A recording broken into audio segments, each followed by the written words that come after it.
बिस्मिल्लाहिर्रहमानिर्रहीम viewers, welcome back to urduDVDs.com। मैं हूं अवैस कामरान और व्यूअर्स अपने इस चैप्टर में हम एम्फसाइज करेंगे टेबल्स के ऊपर।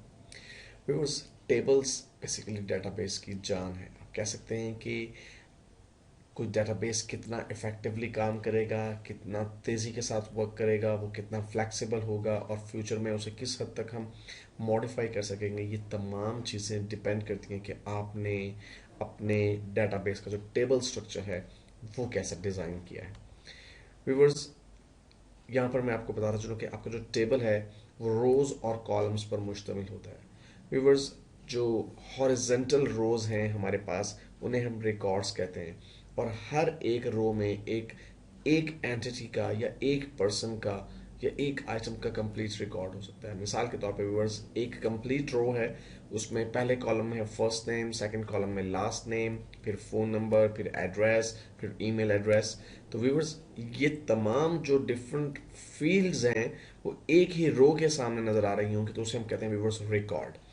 और व्यूवर्स, जो हमारे पास वर्टिकल कॉलम्स हैं, जो हमारे पास अमूदी लाइनें हैं व्यूवर्स, उन्हें हम कहते हैं कि ये कॉलम्स हैं। और हर एक कॉलम में या हर एक फील्ड में एक यूनिक जो है वो इंफॉर्मेशन मौजूद होती है एक रिकॉर्ड के बारे में। मिसाल के तौर पे हमारा एक एम्प्लॉय है जिसका फर्स्ट नेम है अवैस। तो व्यूवर्स, जो अवैस की जो रो है वो पूरा रिकॉर्ड रख रही है अवैस का, और उनके सामने जो कॉलम्स बने हुए हैं उन हर एक कॉलम में एक यूनिक वैल्यू है जो कि उस एक रिकॉर्ड के बारे में, मिसाल के तौर पे उसका फर्स्ट नेम, उसका लास्ट नेम, उसका आईडी कार्ड वगैरह। व्यूवर्स, आप जब टेबल्स बनाते हैं उन टेबल्स में आप डाटा स्टोर करते हैं और ये डाटा जो है व्यूवर्स डिफरेंट टाइप्स का हो सकता है। इसमें व्यूवर्स शॉर्ट टेक्स्ट हो सकता है। शॉर्ट टेक्स्ट की सूरत में आप 255 कैरेक्टर्स मैक्सिमम जो है वो स्टोर कर सकते हैं एक फील्ड के अंदर। व्यूवर्स, ये मैं आपको लिमिट्स बता रहा हूँ फील्ड की। लॉन्ग टेक्स्ट आप सेव कर सकते हैं जो कि 65,536 कैरेक्टर्स तक मुश्तमिल हो सकता है।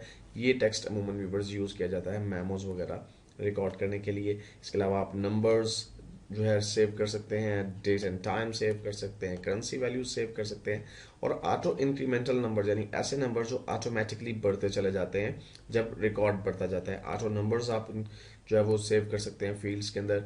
यस या नो की वैल्यूज सेव कर सकते हैं। OLE ऑब्जेक्ट, यानी अगर ये बेसिकली एक ओल्ड टेक्निक है, कोई इमेज या आपका बिट मैप इमेज जो है वो अटैच करना चाहते हैं अगर आप डाटाबेस के साथ, तो OLE ऑब्जेक्ट यूज किया जाता था पहले, लेकिन अब ये रिप्लेस हो गया अटैचमेंट के साथ। लेकिन माइक्रोसॉफ्ट एक्सेस 2013 में ये ऑप्शन स्टिल मौजूद है ताकि इसे प्रीवियस वर्जन के साथ जो है वो इस्तेमाल किया जा सके, या प्रीवियस वर्जन की अगर कोई फाइल है उन्हें हम अगर इस वर्जन में यूज करना चाहें तो उन्हें यूज किया जा सके। इसके अलावा हम हाइपरलिंक्स सेव कर सकते हैं। हाइपरलिंक्स एक्चुअली वो वेब लिंक्स हैं जो कि वेबसाइट्स के लिंक्स हो सकते हैं या आपके ईमेल एड्रेसेस के लिंक्स हो सकते हैं, वो हम सेव कर सकते हैं। हम कैलकुलेटेड वैल्यूज सेव कर सकते हैं। व्यूअर्स, कैलकुलेटेड वैल्यूज वो वैल्यूज होती हैं जो कि एक्चुअली 2 या 3 आपके टेबल के डिफरेंट सेल्स से या डिफरेंट कॉलम से ऑटोमेटिकली कैलकुलेट हो रही होती हैं, उन्हें कैलकुलेटेड वैल्यू कहते हैं व्यूअर्स। और उसके अलावा हम लुकअप विजर्ड्स जो है वो सेव कर सकते हैं कॉलम्स के अपने फील्ड्स के अंदर। लुकअप विजर्ड से मुराद व्यूअर्स ड्रॉप डाउन लिस्ट हैं जहाँ पे आप लिमिटेड ऑप्शन दे देते हैं यूजर को कि उसमें से चंद एक ऑप्शन जो है वो सिलेक्ट कर सकता हो। इसके बाद व्यूवर्स, हमने प्रीवियसली भी ये बात डिस्कस की थी कि एक्सेस जो है वो रिलेशनल डाटाबेस क्रिएट करती है।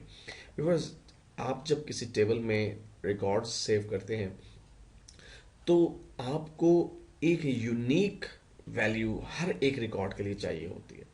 मिसाल के तौर पर व्यूअर्स, अगर किसी पर्सन का फर्स्ट नेम जेम्स है और उसका लास्ट नेम जो है वो एबट है, तो ये कोई ऐसी यूनिक इंफॉर्मेशन नहीं है जो कि सिर्फ इसी एक शख्स के साथ एसोसिएटेड हो।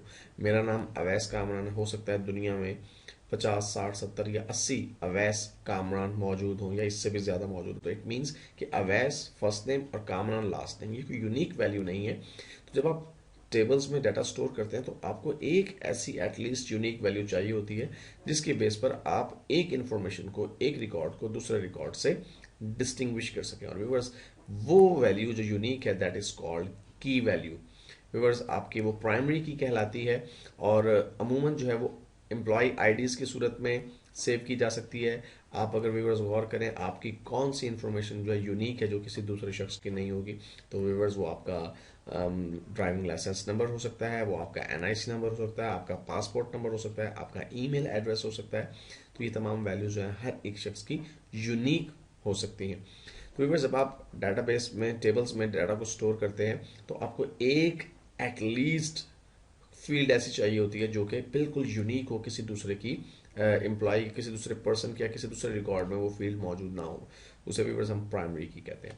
और जैसे मैंने कहा कि हमने रिलेशनल डाटाबेसेस क्रिएट करने होते हैं एक्सेस के अंदर। रिलेशनल डाटाबेसेस के अंदर एक्चुअली हम अपना जो रिकॉर्ड्स हम एक टेबल में सेव कर सकते हैं उन्हें मल्टीपल टेबल्स के अंदर स्प्लिट कर देते हैं और फिर उन टेबल्स को आपस में एक दूसरे के साथ लिंक कर देते हैं।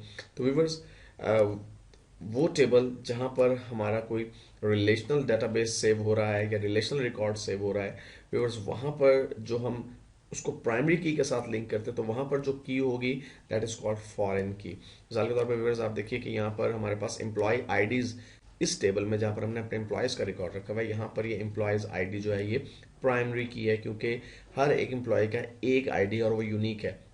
लेकिन व्यूअर्स, यही एम्प्लॉय आईडी जो दूसरे टेबल के अंदर यूज हो रहा है यहाँ पर ये कहलाती है फॉरेन की, क्योंकि इस की वजह से या इस की बेस पर ये लिंक हो रहा होता है दूसरे टेबल के साथ।